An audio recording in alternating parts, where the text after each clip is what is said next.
The war between the land and the sea is diving deeper than ever, literally and emotionally, in episodes 3 and 4. These episodes don't just explore the ocean's depths. They peel back the layers of our characters, revealing conflicts, secrets, and stakes that hit harder than anything we've seen so far. If you thought this was just another sci-fi story about underwater creatures and humans clashing, think again. These episodes show us that the real war isn't just physical. It's emotional, political, and deeply personal. And trust me, the stakes feel heavier than ever. Now, I don't want to overcomplicate things by comparing this to Doctor Who, though, let's be honest. It's hard not to. But these episodes really carve out their own identity. Unlike Doctor Who, which has sometimes shied away from long, serialized storytelling since 2005, the war between the land and the sea embraces it. And it does so in a way that makes the tension feel tangible. You can actually feel the weight of what's at stake. Russell Tovey's Barclay takes us on a literal and metaphorical journey to the depths of the ocean this week. He teams up with Salt, played by Gugu Mbatha Raw, and the Homo Aqua. And of course, things don't go smoothly.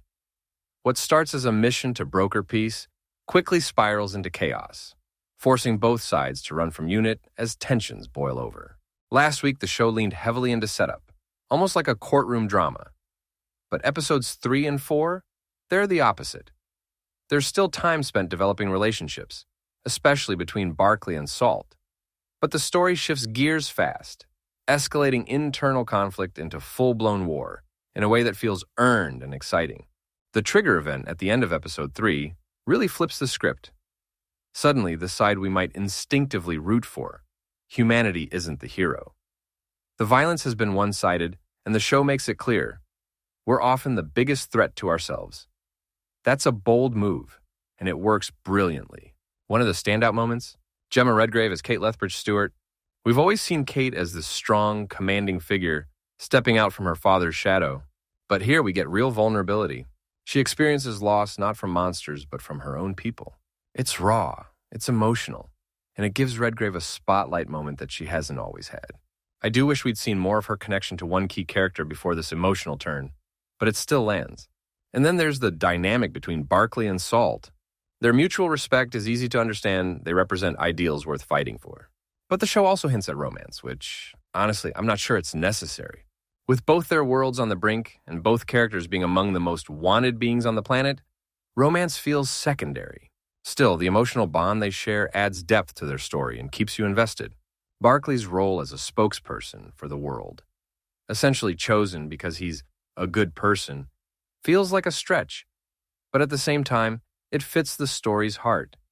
He's relatable, he's principled, and he gives us someone to root for amidst the chaos. Overall, these episodes take the intrigue from the premiere and turn it into full-on excitement. I'm genuinely curious and a little anxious to see how it all resolves. With only one episode left in the series, I do wonder if it needs a bit more time to fully land. But right now, I'm hooked. I'm invested. And I'm ready to see what Russell T Davies has up his sleeve to close out what's been a mixed but fascinating year for him. So what do you think?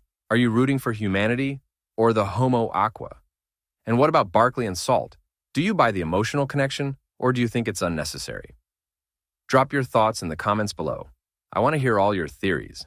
If you enjoyed this breakdown, make sure to like, subscribe, and hit that bell so you don't miss the finale review. Trust me, you're going to want to see it.